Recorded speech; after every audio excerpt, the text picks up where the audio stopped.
এরকম আগেও মেরেছে, এরকম আগেও আমায় মেরেছে। ভাই এটা করো না, এটা করো না ভাই, আগলগিরি করো না। আমি বলছি তো ও ভাই এটা ছাড়ো।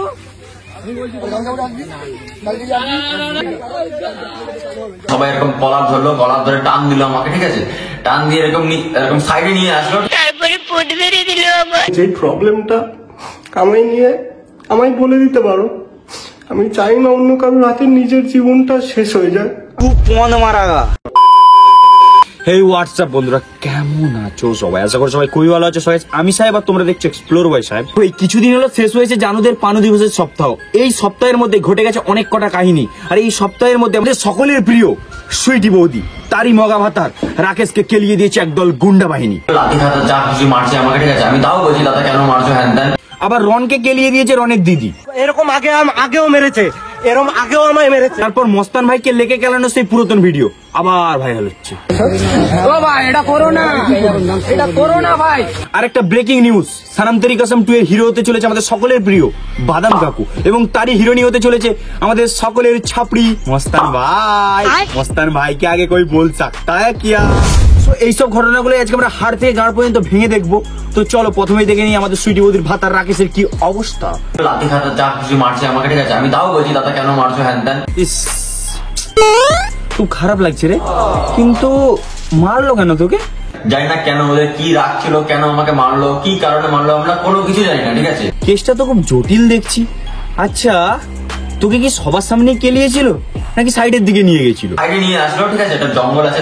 আচ্ছা এইবারে বুঝতে পারলাম। আরে বোকা ছেলে, ওরা তোকে জঙ্গলে দিয়ে নিয়ে গেলে তোর পোদ মারবে বলে তুই ভালো মুখে ওদের কথা শুনলিনি, তাই তোকে কেলিয়ে তোর হাড় আর ঘাড় দুটোই ভেঙে দিয়েছে। আর তাছাড়া শোন ভাইপো, দোষটা তো ওদের না, দোষটা তো তোর। তুই ছক্কাদের মতো ভিডিও বানাবি আর ছক্কারা তোকে দেখে ক্রাশ খাবে না, এটা কখনো হতে পারে? আর যারা তোকে কেলিয়েছে তারা অ্যাকচুয়ালি ছক্কাই ছিল, তোর সাথে সুইটি বৌদিকে দেখে ওদের জেলাস হয়েছে, তাই তোর মেরে গাড় ভেঙে দিয়েছে। তবে ভাই যারা রাকেশকে মেরেছিস এটা করা কিন্তু তোর উচিত হয়নি। মারলি তোমার একজন পুরুষকে মার, তারপরে থার্ড জেন্ডারকে মারলি, ছি। মারলো আমার মুখের এখান থেকে কেটে গেছে, এখানে মানে গোল চাকা হয়ে গেছে, মারিটা ছিল গোল চাকা হয়ে গেছে। আরে ভাইপো তোর মুখে মেরেছে তার কারণ আছে, কারণ তুই তো ফেদা মুখো, তোর মুখ থেকে তো থাকার বললাম না, বাদ দে। ছি তো বাড়া, পাবলিকেরও ডিমান্ড ছিল যে তোর মুখ থেকে কি শুধু ফেদাই বেরোয় নাকি রক্তও বেরোয়। যাই হোক তুই পাস করে গেছিস। মুখ থেকে ভাই জল দিয়ে আবে চোদ না, এইভাবে মুখে কে জল দেয়? আচ্ছা ভাইপো সত্যি করে একটা কথা বলবি, তুই কি আগে ব্লো জব করতিস?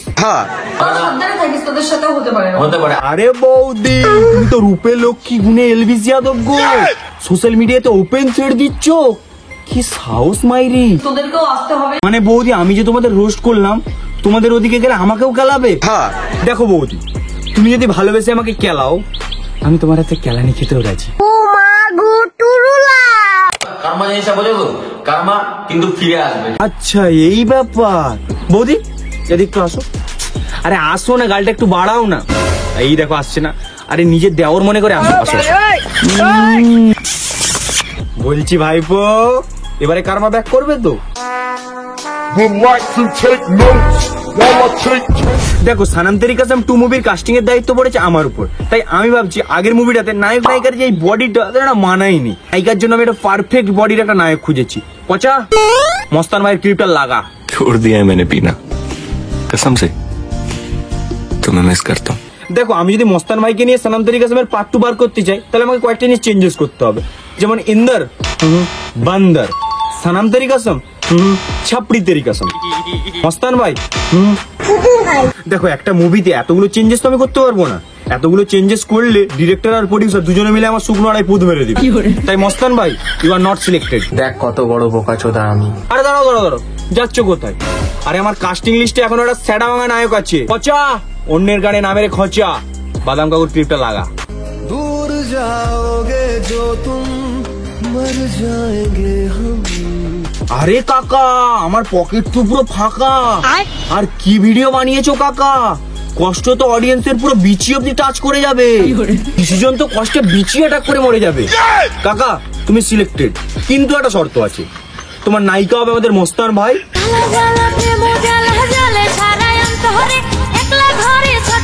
আর তোমার মুভির নাম হবে বাদাম তেরি কসম। তো গাইস দেখতেই পাচ্ছ আমি ভালো নেই।